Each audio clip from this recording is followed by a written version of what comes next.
दोस्तों, एक पति और पत्नी के बीच में तलाक का केस चल रहा था। पत्नी अपने मायके में रहने लग जाती है, लेकिन तभी अचानक एक दिन पति और पत्नी बस स्टैंड के ऊपर मिल जाते हैं। दोनों एक दूसरे से मिलते हैं, दोनों एक दूसरे को देखते हैं, लेकिन दोनों एक दूसरे को देखने के बाद अपनी अपनी नजरें दूसरी तरफ फेर लेते हैं। लेकिन अचानक कुछ ऐसी घटना इन दोनों के बीच में घटती है, जिससे दोनों नजदीक आ जाते हैं। दोनों एक दूसरे से मिलकर के बातें करने लग जाते हैं। दोनों के बीच में प्यार मोहब्बत की बातें होने लग जाती है, और फिर से दोनों पति पत्नी एक हो जाते हैं। और वहीं से बस स्टैंड से पति अपनी पत्नी को लेकर के सीधे अपने घर चला आता है। उसके बाद से दोनों की जिंदगी सुधर जाती है। आगे दोनों पति पत्नी काफी खुशी से, काफी सुखपूर्वक अपना जीवन निर्वाह करने लग जाते हैं। दोस्तों, आखिर उस दिन क्या हुआ था कि इन दोनों पति पत्नी के बीच में काफी सालों से तलाक का केस चल रहा था, और अचानक बस स्टैंड पर मिलने के बाद दोनों पति पत्नी एक जो हो जाते हैं, और उस दिन के बाद इनकी जिंदगी सुधर जाती है। दोस्तों, ये पूरी कहानी काफी दिल को द्रवित करने वाली है, काफी इमोशनल स्टोरी है। इसे लास्ट तक सुनिए। इस वीडियो में आगे बढ़ने से पहले मेरा आप सबसे निवेदन है कि अगर आप इस चैनल पर नए होंगे तो चैनल को सब्सक्राइब कर लीजिएगा, वीडियो को लाइक करके अपने दोस्तों को शेयर कर दीजिएगा, जिससे हमारा हौसला बढ़ता रहे और हम ऐसी ही पारिवारिक कहानियां आपके समक्ष हमेशा लेकर के आते रहे। चलिए जानते हैं इस पूरी कहानी को इस वीडियो के माध्यम से। दोस्तों, उत्तर प्रदेश का एक जिला लगता है सहारनपुर, और सहारनपुर के एक छोटे से गांव का रहने वाला एक व्यक्ति होता है, जिसका नाम होता है अरुण। अरुण की शादी वहीं के बगल के गांव की रहने वाली अंजू के साथ होता है। दोनों पति पत्नी काफी खुशी पूर्वक अपनी जिंदगी का निर्वाह कर रहे होते हैं। तकरीबन 1 साल के बाद दोनों को एक बेटी की प्राप्ति होती है। बेटी का नाम गुड़िया होता है। गुड़िया के साथ पति पत्नी काफी खुशी पूर्वक अपनी जिंदगी को काट रहे होते हैं, लेकिन धीरे धीरे दोनों के बीच में मतभेद शुरू हो जाता है। तकरीबन 3 साल तक दोनों पति पत्नी काफी अच्छे से अपना जीवन का निर्वहन करते हैं, लेकिन 3 साल के बाद उनके बीच में कुछ दरार आने लग जाता है। कारण यह था कि जो अंजू थी, अंजू की अरुण की माँ के साथ और उसकी बहन के साथ बिल्कुल ही नहीं पड़ती थी। और अंजू और अरुण की जो माँ होती है और जो बहन होती है, वो भी बात बात में अंजू को हमेशा टॉर्चर करने की कोशिश करते हैं। हमेशा अंजू को टोकते हैं, हर काम में दखल अंदाजी करते हैं, अंजू को थोड़ा परेशान करने लग जाते हैं, और अंजू को उनकी ये परेशानी बर्दाश्त नहीं होती है। वो हमेशा अरुण से कहने लगती है कि देखिए, आपकी माता और आपकी जो बहन है, ये हमेशा हर काम में दखल अंदाजी करते हैं, मेरे हर काम में टोकते हैं, हमेशा कहते हैं कि तुम्हें ये नहीं आता है, तुम्हें वो नहीं आता है, और हमेशा उल्टी सीधी बातें करते हैं। मुझे ये चीजें पसंद नहीं आती है, थोड़ा अपनी माँ को और बहन को समझाइए। लेकिन अरुण अपनी माँ को बहुत प्यार करता था। वो अपनी माँ को कुछ भी नहीं बोल पाता है, और ऐसे ही दिन धीरे धीरे कटने लगता है। जब समय धीरे धीरे आगे बढ़ने लगता है, तो अंजू और अरुण के बीच में मतभेद शुरू हो जाते हैं। दोनों एक दूसरे की बातों को काटना शुरू कर देते हैं। दोनों के बीच में लड़ाई झगड़े शुरू हो जाते हैं। दोस्तों, ये लड़ाई झगड़े धीरे धीरे बहुत आगे बढ़ जाते हैं, और अंजू को जो टॉर्चर करने वाला सबसे बड़ा जो चीज होता है, जो अरुण की बहन होती है, वो हमेशा अंजू को परेशान करती रहती है। और जो माँ होती है अरुण की, वो हमेशा अपनी बेटी का साथ देती है। धीरे धीरे ये परिवार में जो इस तरह की जो बातें होने लग जाती हैं, जिससे अंजू काफी परेशान होने लगती है। बार बार वो अपने पति अरुण से कहती है कि थोड़ा समझाइए, अगर आप समझाएंगे नहीं तो ये बात धीरे धीरे बहुत बिगड़ती जाएगी, और फिर मैं आपके साथ नहीं रह पाऊंगी। अरुण कहता है कि तुम्हें अगर साथ नहीं रहना है तो मत रहो, लेकिन मैं अपनी माँ को कुछ नहीं बोल सकता हूँ। तुम अपने आप को सुधार लो, तुम अपने आप को माँ के हिसाब से चलाना शुरू कर दो, जो माँ चाहती है वही काम करो, इसमें तुम्हें क्या दिक्कत हो रही है। लेकिन अंजू कहती है कि कैसे कोई भी इंसान उसी इंसान के हिसाब से करेगा, मेरी भी तो कुछ इच्छाएं हैं, मैं अपनी इच्छाओं के हिसाब से अपना काम करूंगी, मैं हर बात आपकी माँ की मानूंगी, लेकिन कुछ मेरी भी तो जो बातें हैं आपकी माँ को मानना चाहिए, लेकिन आपकी बात माँ और आपकी बहन तो मानेगी नहीं, हर चीज मुझे ही मानना पड़ेगा, और ये मुझसे बर्दाश्त नहीं होगा। इतनी सारी जब बातें होती हैं, तो अक्सर अब दोनों अरुण और अंजू के बीच में लड़ाई झगड़े मारपीट होने शुरू हो जाते हैं, गाली गलौज शुरू हो जाते हैं। एक दिन अंजू को अरुण तो हाथ उठा देता है, एक दो थप्पड़ अंजू को मार देता है। अब उस दिन अंजू काफी हैरान और परेशान हो जाती है, और कहती है कि जो पति मुझे 3 साल से इतना प्यार करता था, वो अब मुझे मेरे ऊपर हाथ उठा रहा है, मुझे मार रहा है, मुझे पीट रहा है, मुझे गालियां दे रहा है, सिर्फ अपनी माँ और बहन के कहने के अनुसार। अब मैं इस घर में नहीं रहूंगी। और अंजू उस घर को छोड़ करके और अपने अपने पिता के घर पहुंच जाती है। उस अपने पिता के पास पहुंचती है, तो उसके पिताजी कहते हैं, बेटी तुम्हें वहीं पर किसी तरह से एडजस्ट करके रहना चाहिए था, तुम ऐसे घर करके छोड़ करके आ जाती हो। हर घर में ऐसी थोड़ी बड़ी छोटी मोटी बातें होती रहती हैं, लेकिन इस तरह से घर छोड़ करके नहीं आना चाहिए। लेकिन जो अंजू का भाई होता है, वो अंजू का ही फेवर करता है, कहता है ठीक है दीदी, तुमने बहुत बढ़िया किया, ऐसे लोगों के साथ रहने से कोई फायदा नहीं है, जहां पर इज्जत नहीं हो, जहां सम्मान नहीं मिलता है, वहां पर किस लिए रहना है, तुम छोड़ करके आ गई, बहुत ही अच्छा किया। दोस्तों, अंजू अपने भाई और अपने पिता के घर में रहने लग जाती है। और अगले ही दिन जो उसका भाई होता है एक वकील को पकड़ करके ले आता है, और वकील से सारी चीजें बात करने के बाद अपने जीजा के लिए अरुण को तलाक का नोटिस भेज दिया जाता है। जबकि अंजू मना करती है, बार बार अपने भाई से कहती है कि जाने दो, थोड़े दिनों के बाद हो सकता है उनको कुछ समझ में आएगी, कुछ सोचेंगे तो जरूर आएंगे ले जाने के लिए, अभी कुछ दिन रह जाओ। लेकिन उसका भाई बिल्कुल ही नहीं मानता है, कहता है ऐसे लोगों को सबक सिखाना ही चाहिए, तुम तलाक का नोटिस भेजो, हो सकता है वो डर के मारे भाग करके आएगा और मना करेगा कि नहीं तलाक नहीं, और उसके बाद तुम्हें इज्जत से रखने लगेगा। ये डराने के लिए जो तलाक दिया जाता है। तलाक का नोटिस जब उसके पास अरुण के पास पहुंचता है, तो अरुण देखता है कि उसकी पत्नी ने उसे तलाक भेज दिया है। अरुण भी काफी भौचक्का रह जाता है, अपनी माँ से कहता है, माँ देखो इसने तो तलाक भेज दिया है, थोड़ी सी छोटी छोटी बात को लेकर के, और इसने तलाक भेज दिया है। उसकी माँ भी अलग कैटेगरी की आदमी थी, उसकी भी सोच कुछ अलग ही थी। वो भी कहती है कि तू क्यों परेशान हो रहा है, अगर ऐसी औरत को किस लिए रखना है, अगर उसे तलाक देना है तो तू लिख करके दे दे, वो तलाक दे दे, तेरी दूसरी अच्छी शादी में करवा दूंगी। दोस्तों अरुण जब ये माँ की बातें सुनता है तो उसे काफी बुरा लगता है, वो नहीं चाहता है कि इस तरह से माँ कोई बातें करे, क्योंकि वो अंजू को काफी प्यार करता है, और अंजू भी अरुण के साथ अरुण को काफी प्यार करती थी। लेकिन ये जो दोनों तरफ के जो परिवार वाले थे, ये लोग इनके बीच में दरार बन रहे थे। एक तरफ अरुण की माँ थी और दूसरी तरफ अंजू का भाई था। ये दोनों लोग एक दूसरे को नीचे दिखाने के लिए ये तलाक का जो कार्रवाई शुरू कर देते हैं। और जब उसकी माँ के पास, जब अरुण के माँ के पास जाता है तो अपने बेटे को कहती है इसको साइन करो और तुम तुरंत भेज दो। अरुण भी सोचता नहीं, अरुण भी काफी गुस्सा हो जाता है कि पत्नी की देखो इतनी उसकी हिम्मत हो गई, और उसको इतने दिनों से साथ हम रह रहे थे, लेकिन उसके अंदर इतना भी प्यार नहीं है कि ये तलाक का नोटिस भेज दिया। उसे क्या पता था कि उसने नहीं, ये उसके भाई और लोगों का जो वकील वगैरह है उसका किया धरा है। लेकिन जब वो देखता है कि तलाक का नोटिस आ गया तो वो भी उसमें साइन करके भेज देता है। उसके बाद तलाक की प्रक्रिया शुरू हो जाती है। कई बार जाकर के कोर्ट में दोनों पेश होते हैं और तलाक की सारी कार्रवाई हो जाती है। दोस्तों धीरे धीरे ये तलाक की कार्रवाई होती रहती है, अभी तक तलाक का फाइनल निर्णय नहीं हुआ होता है। तकरीबन इनके जो इसको केस को चलते हुए 9 से 10 महीने हो जाते हैं, लेकिन अभी निर्णय नहीं हुआ होता है, अभी केस चल ही रहा होता है। तभी अचानक एक दिन दोनों पति पत्नी बस स्टैंड के ऊपर जाकर के मिलते हैं।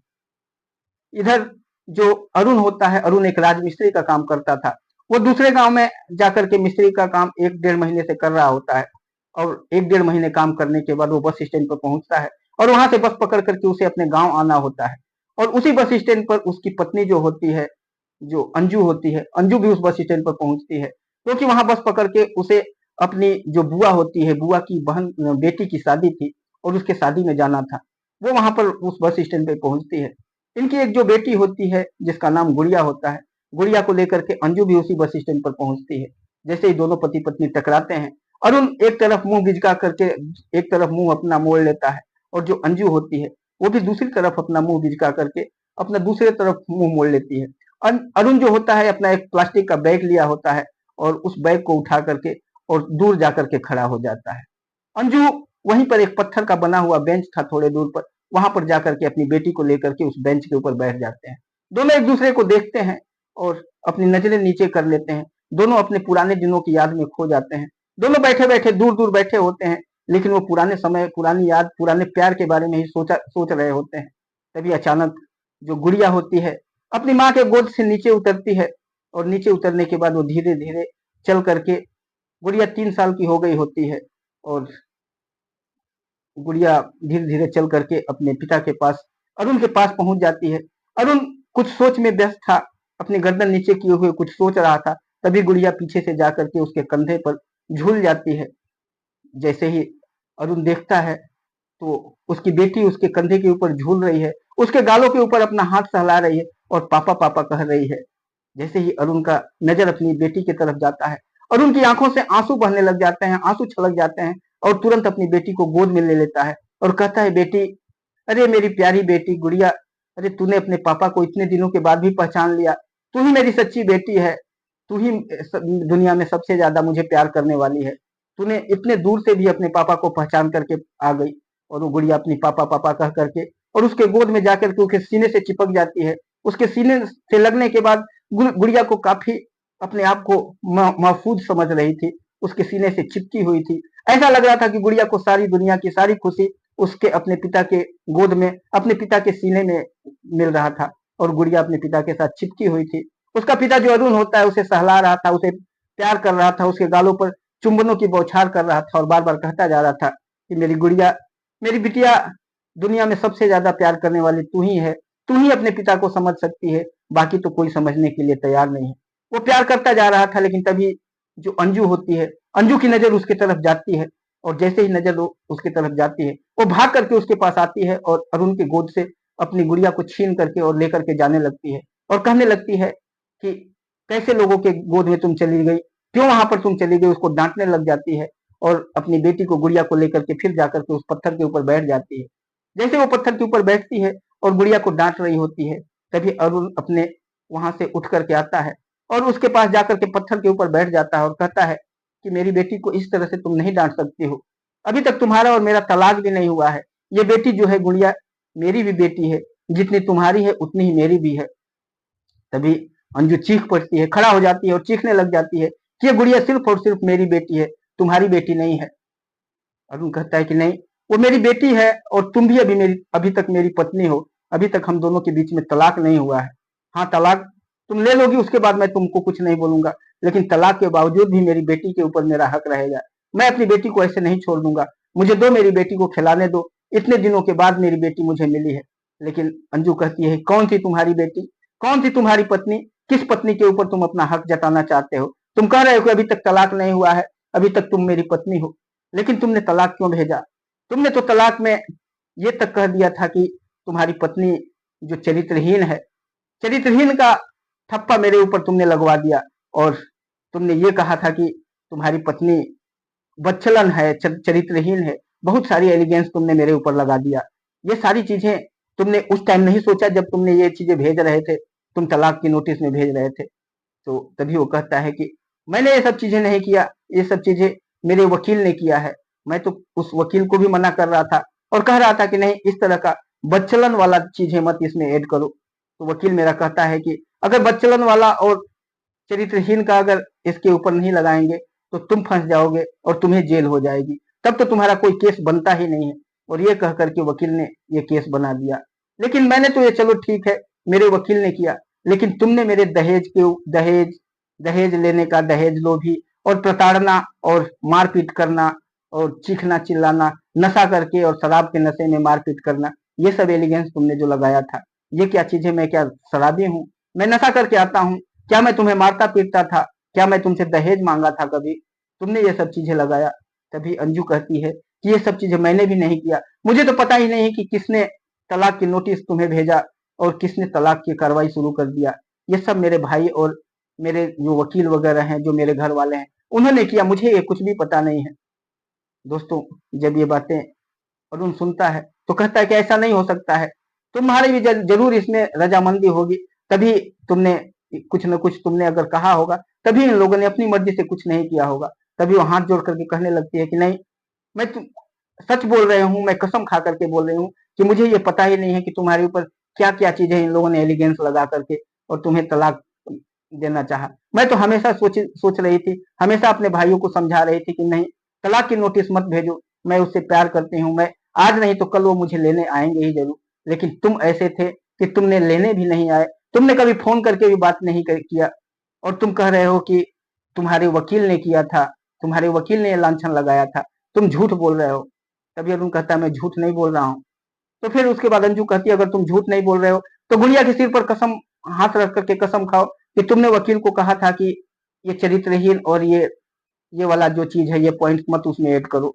वो गुड़िया के ऊपर हाथ अरुण रखता है और कहता है मैंने अपने वकील को कहा था कि मेरी पत्नी चरित्रहीन नहीं है, ये सब एलिगेंस उसके ऊपर मत लगाओ। जैसे ही वो गुड़िया के ऊपर हाथ रखता है, वैसे ही जो अंजू होती है, अंजू की आंखों से आंसू बहने लग जाता है। वो अपनी गुड़िया को अपनी गोद से उतार देती है और गुड़िया को आगे कर देती है और कहती है कि जाओ, पापा के पास चले जाओ। और गुड़िया उतर करके अपने पापा के पास अरुण के गोद में जाकर के बैठ जाती है। अरुण उसको पुचकारने लगता है, उसको उठा लेता है और उसको खूब खुल करके उसको खिलाने लगता है। कहता है मेरी बेटी, मेरी प्यारी बेटी, इतने दिन तक तुम दूर थी, तुम्हारे बिना मेरा दिल नहीं लगता था, तुम कैसे अपने पिता के बिना रह रही थी, तुमने कभी पिता से बात करने की कोशिश नहीं की। तभी जो गुड़िया होती है कहती पापा, मुझे मेरी मम्मी जो मना करती थी, मेरे मामा मना करते थे, मेरी नानी मना करती थी, ये लोग कहते थे कि तुम्हारे पापा गंदे हैं, उनसे बात मत करो। तभी जो अंजू होती है कहती है मैंने कब तुम्हें मना किया, तुम्हारे मामा वगैरह मना करते थे, मैंने तुम्हें कभी नहीं मना किया। तभी गुड़िया कहती है हाँ, आप भी मना करती थी उन लोगों के साथ कि तुम्हारे पापा गंदे हैं, उनसे बात मत करो। ये सारी बातें जब अपनी गुड़िया की तोतली बोली से जब वो सुनता है तो उसके आंखों से, अरुण के आंखों से आंसू आने लगता है और कहता है हाँ बेटी, मैं पापा तुम्हारे जरूर गंदे हैं, क्योंकि तुम्हारे पापा गरीब है ना। जब गरीब आदमी होता है तो उसे लोग गंदा कहते ही हैं। अगर मेरे पास पैसे होते तो तुम्हारी माँ जा करके अपने मैके में नहीं बैठी होती और तुम्हारी माँ मुझे तलाक नहीं देती, और मैं बुरा भी नहीं होता। मैं गरीब हूँ, मैं एक राजमिस्त्री का काम करता हूँ, मेहनत मजदूरी करके तुम लोगों को अपने पास रख करके पालना पोसने की कोशिश करता हूँ, इसलिए मैं गंदा हूँ। जैसे ही ये बातें अंजू सुनती है, अंजू की आंखों से भी झरझर आंसू बहने लग जाते हैं। वो कहती है ऐसा नहीं है जी, आपके पैसे से मुझे कुछ भी लेना देना नहीं है। मैंने कभी नहीं चाहा कि आप करोड़ों अरबों रुपए कमा करके मेरे पास लेकर के आओ। मैंने तो बस यही चाहा कि आप मुझे प्यार करो, हम दोनों को प्यार दो। आपकी जो माँ है, आपकी जो बहन है, आप हमेशा उन्हीं लोगों की बातें सुनते हैं, कभी भी आप अपनी पत्नी के बारे में नहीं सोचे। जब भी मैं आपसे कहती रही, लेकिन आप हमेशा अपनी माँ का पक्ष लेते रहे। तभी अरुण कहता है क्या करूं, मैं तो अपनी माँ, अपनी बहन और अपनी पत्नी के बीच में फंस गया हूँ। मुझे माँ भी चाहिए, मुझे बहन भी चाहिए और मुझे पत्नी भी चाहिए। कोई भी पति अपनी पत्नी को डांट सकता है, अपनी पत्नी को समझा सकता है, लेकिन अपने माँ बाप और भाई बहन को नहीं समझा सकता है। एक दिन तुमने देखा था, उस दिन जिस दिन मैंने तुम्हें अपनी माँ और बहन को समझाने की कोशिश किया, मेरी माँ और बहन ने पूरा जो घर को अपने सिर पर ले लिया था। दोनों गुस्सा होकर के घर के बाहर जाकर के बैठ गई और हल्ला करने लगी, शोर मचाने लगी, पड़ोसियों से कहने लगी कि मेरे बेटे और बहू ने हमको घर से निकाल दिया है। उस दिन तो तुमने देखा होगा। तभी अंजू उसके तरफ देखती है और कहती है कि आपकी माँ और आपकी बहन तो ऐसी है ही हैं, यही तो वो लोग करना चाहती हैं, यही तो घर में वो लोग तोड़ फोड़ करना चाहती हैं, टूट फूट डालना चाहती है। वो नहीं चाहती हैं कि बेटे और बहू इज्जत से और प्यार से रहें। दोस्तों उसके बाद ये कह करके अंजू रोने लग जाती है, अरुण भी रोने लग जाता है। और उसके बाद अंजू अरुण के नजदीक आ जाती है और कहती है कि अच्छा, मैं आपसे एक बात पूछती हूँ, उसके बाद अब बस भी आने वाली है, आप अपने रास्ते पर चले जाएंगे, मैं अपने रास्ते पर चली जाऊंगी, लेकिन ये बताइए मुझे कि आपको मेरी याद आती है कि नहीं आती है। अरुण कहता है कि नहीं, मुझे तुम्हारी याद नहीं आती है। तभी वो कहती है कि हाँ, तुम्हारे जैसे मर्दों का यही है, पत्नी को एक बार छोड़ देने के बाद पत्नी को याद नहीं करते हैं, लेकिन मुझे तो आप हर दिन याद आते हो, हमेशा याद आते हो। तभी अरुण अपनी पत्नी की आंखों में देखते हुए कहता है कि मैंने तो तुम्हें कभी भूला ही नहीं, तो याद करने की बात क्या है।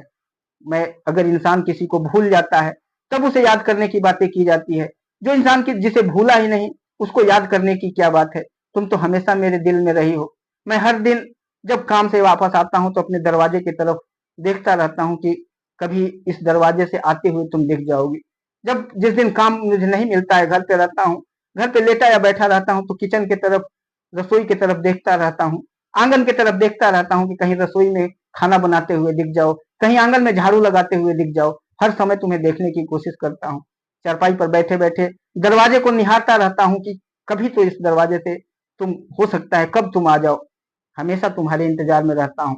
रात को जब सोता हूँ तो तुम्हारे बारे में सोचता हूँ, तुम्हारे सपने देखता हूँ। तुम्हें तो अपने दिल से मैंने आज तक कभी दूर ही नहीं किया, तो फिर याद की क्या बात है।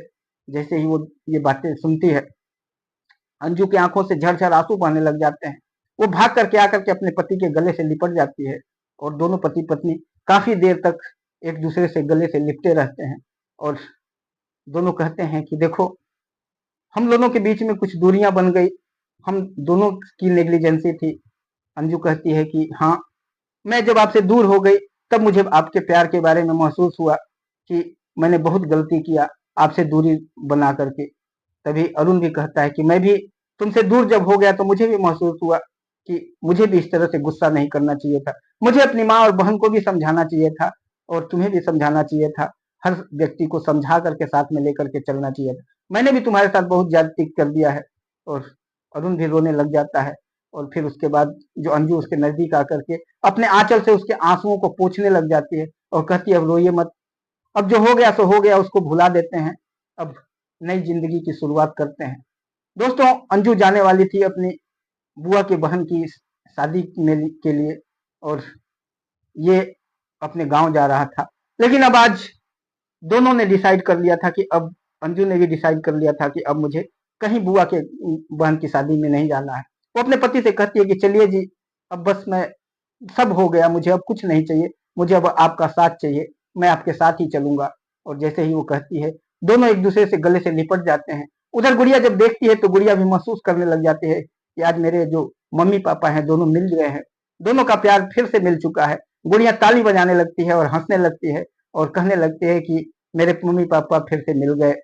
दोस्तों, गुड़िया को खुश देख करके और दोनों जो पति पत्नी होते हैं दोनों हंसने लग जाते हैं। फिर अपनी गुड़िया को गोद में लेते हैं। तब तक से बस के आने का समय हो जाता है। उसी समय बस भी आकर के उस स्टैंड पर लग जाती है और दोनों पति पत्नी बस में बैठ जाते हैं। और बस में बैठने के बाद अब जो अंजू होती है उसे अब कहीं बुआ के घर नहीं जाना होता है, वो अपने पति के घर जाना चाहती है।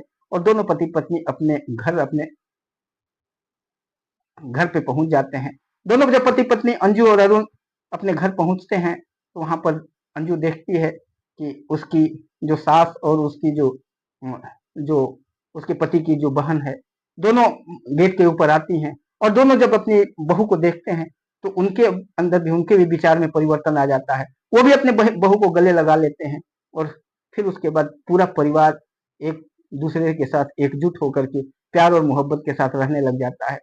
अरुण जो है अपनी माँ को भी समझाता है, अपनी बहन को भी समझाता है, कहता है कि अब आज के बाद ऐसी कभी गलती नहीं होनी चाहिए। आप लोग भी अपनी जो बहू है उसके साथ बिल्कुल मिल मिलाप करके रहिएगा। किसी भी तरह का उसको टोका रोका टोकी मत करिएगा। उसके साथ प्यार से रहिए। अगर कोई गलती वो करती भी है तो उसको समझाइए। और जो अपनी बहन को कहता है कि वो तुम्हारी भाभी है, भाभी माँ के समान होती है। अगर तुम्हें कुछ बोल भी देती है, कुछ करने के लिए बोलती है तो तुम्हारा काम है कर देना। प्यार के साथ रहो और इज्जत के साथ रहो। अब दोबारा मैं इस तरह की दूरियां बर्दाश्त नहीं करना चाहता हूँ और मैं चाहता हूँ कि मेरी माँ, मेरी बहन और मेरी पत्नी सब मेरे साथ और खुशी पूर्वक से रहें। उसके बाद पति पत्नी, माँ और बहन सारे लोग काफी अच्छे तरीके से प्यार मोहब्बत से रहने लग जाते हैं। परिवार में काफी प्यार बढ़ जाता है और सब लोग एक दूसरे का हमेशा मदद करना शुरू कर देते हैं। सब लोग एकजुट होकर के रहने लग जाते हैं। दोस्तों, इसीलिए कहा जाता है कि पति पत्नी के बीच में सारी चीजें हो सकती हैं। नोक जोक हो सकता है, आपस में बातचीत हो सकता है, बहुत कुछ हो सकता है, कुछ भी हो सकता है। लेकिन जो आपस में बात करने वाली चीज है ना, इसे कभी भी बंद नहीं करना चाहिए। एक बार जब दोनों पति पत्नी के बीच में जब बात बंद हो जाती है ना, तो ये बातें काफी आगे तक चली जाती हैं। दोनों एक दूसरे के बारे में कुछ बता नहीं पाते हैं, कुछ शिकायत नहीं कर पाते हैं और ये सीधे जो तलाक की पहली सीढ़ी तक पहुंचा देती है। इसलिए दोस्तों, सब कुछ करो लेकिन पति पत्नी के बीच में बातचीत बंद नहीं करना। आपको ये कहानी कैसी लगी? अगर कहानी अच्छी लगी होगी तो वीडियो को लाइक कर दीजिएगा, अपने दोस्तों को शेयर कर दीजिएगा। चैनल पे नए होंगे तो चैनल को सब्सक्राइब कर लीजिएगा। फिर मिलेंगे किसी ऐसी ही और पारिवारिक वीडियो के साथ। तब तक के लिए नमस्कार।